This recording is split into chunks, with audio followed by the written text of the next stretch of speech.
Hello, good afternoon mga kasablay. Yan at nandito na naman tayo at tayo na naman ay gagawa po ng isang content na ating pang-upload ngayong hapong ito, no? At ngayon nga po pala ay araw na naman ng Huwebes at ito hapon na, no? Ay ngayon lamang po tayo nakalabas gawa ng tayo po ay laging nabibisi sa ating mga pang-araw-araw pong mga ginagawa dito sa sa loob ng aming tinitirahan at yun nga, no?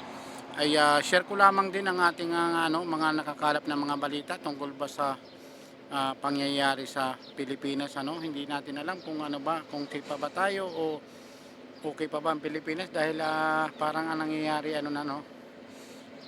pagulo ba ng pagulo o okay pa ba ang natin bilang isang OFW, ay nakakaranas na nga tayo ng problema tapos sa panibagong na naman ang mga nangyayari sa Pilipinas at kanya-kanyang palitan na lamang ng mga nakikita natin sa mga balita, sa mga hindi na natin alam talaga kung sino talaga yung ating paniniwalaan. Magkabilang panig ay nagsasalita ng huwag kayong maniwala diyan, pagdating naman sa kabila, huwag tayong maniwala diyan. Kaya napakagulo na. Hindi na natin alam kung talagang sino ba talaga ang ating mga paniniwalaan. Ang hirap na. At nakikita naman natin si Tatay Digong pala ay nandoon na sa Netherlands at napakarami nating kababayan na nagmamahal sa kanya doon at buong suporta ang kanilang binubutin.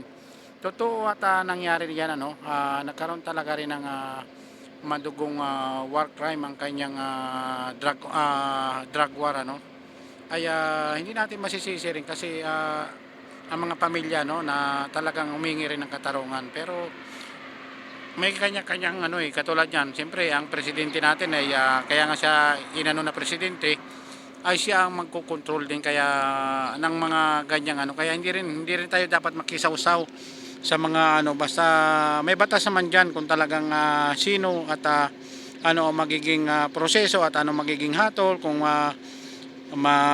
maayos ba ni PRRD yung kanyang problema ay doon tayo at kung ano man kalabasan tanggapin din natin bilang isang Pilipino Ako wala akong alam ko malaking tiwala ko kay Tatay Digong at ginawa lamang yun sa panahon niya kasi talaga namang grabe na ang sistema ng drugs sa atin kahit sa naman bansa maraming drugs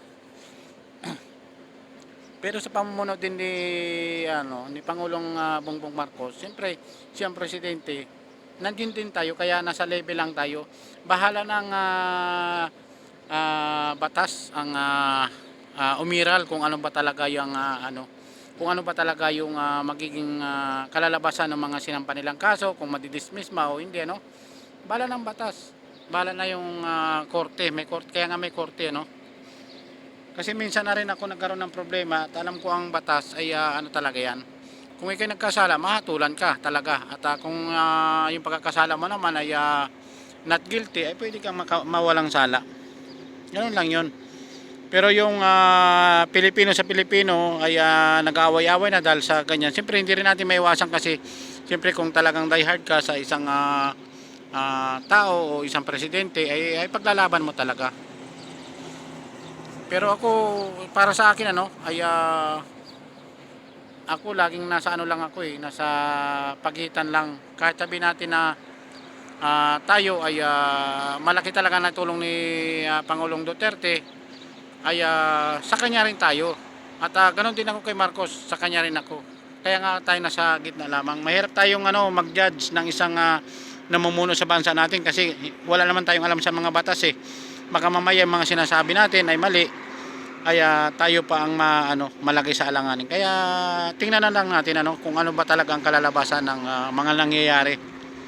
Sabi ko nga ay problemado na nga ako sa pamilya ko sa aking inaantay na pera tapos madadagdagan naman ang panibagong isipin ay kaya nga nilalaro ko na lamang ang aking isip at nililibang-libang na lang din sa kung saan kami naglalakad-lakad pag minsan pag ganitong oras para lamang tayo ay mawalang stress ay yun nga hindi ako talaga nag-i-stay sa mga problema at ito nga dumating na rin pala yung visa nung kasama ko yung final exit visa at ang malaking problema sa kanya dumating na exit visa niya ay wala naman pa yung pera na aming inaantay yun ang mabigat doon uwi siya ng ah, uwi siya ng hindi niya makukuha yung pera niya.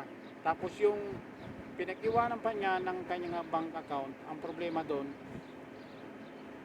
silang kasi mga nahuli na hindi pa na-execute ano, silang 15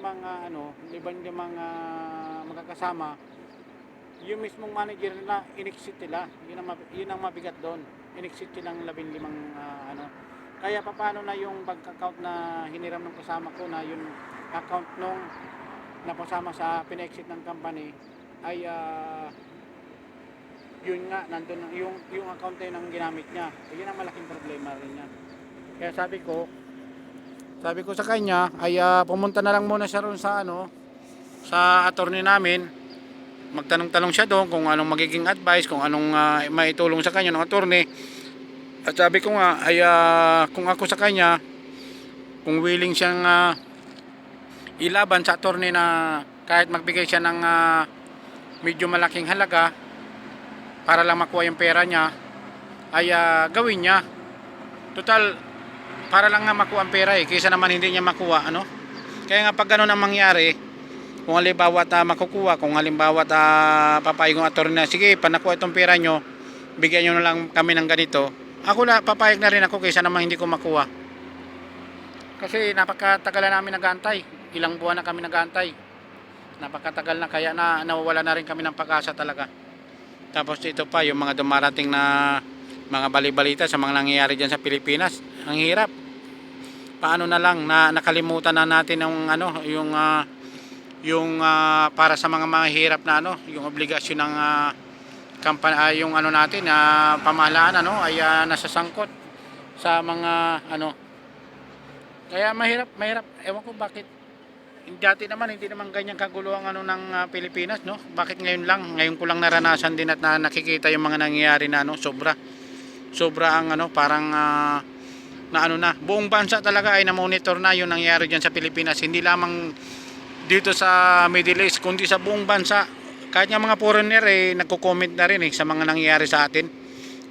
Kaya ewan ko lang kung anong kahinatnan, kung sino ba ang tama, si Bongbong Marcos ba o si Mr. President, kasi ang sinasabi ng iba, bakit ipinagkanuno ng ating pamahalaan na sila mismo ang mag-surrender kay dating Pangulong Rodrigo Duterte sa ICC, no? At pinadala kagad siya sa Netherlands. Kaya yun ang malaking question at nakarating na sa lahat ng bansa at Amerika yata at saka China gumawa sila ng isang interview para suporta yata kay PRRD, no? Kaya sana kung sino man yung nasa tama ay yun na lang, sana panatiliin pa rin natin yung pagiging Pilipino at yung mga walang alam naman sa batas, natural lamang yung magsalita lang tayo na lang naman yan, malaya naman tayo pero yung tayo mismo nagmamagaling tayo, hindi naman natin alam yung mga batas, ay mahirap. Alam ni alam ni Bongbong Marcos, ni Pangulong Bongbong Marcos yung batas, alam din ni PRRD yan, kaya sila na ang malulutas din yan. At sana nga ay magkasundo sila, kasi mahirap yung hindi magkasundo ang dalawang leader na alam naman natin nung butuhan ay sila ay magkakampi, at dumating na lang bigla yung ganyan, ay napakalungkot at napakahirap intindihin bakit nangyari, pero sa ewan, basta yun lang ang masasabi ko, bilang isang Pilipino, magpakatatag tayong lahat at maging lang tayo, maging malawak lang ang isip natin sa isa't isa. Sana wag dumating sa magulong yung ating yung mga nangyayari, sana ay maayos at makuha sa yan. Pero alam ko medyo mahirap din talaga maayos kasi dumating na nga sa ICC. Kaya mahirap na, hindi na na lang, panahon na lang makakapagsabi kung magiging okay pa ba ang relasyon ng Duterte at saka Marcos, Kaya yun na lang at magandang hapon po. Bye bye po. Maraming salamat. Magandang hapon. Bye bye. Yun lamang po ang aking masabi. Yun lamang po. Bye bye.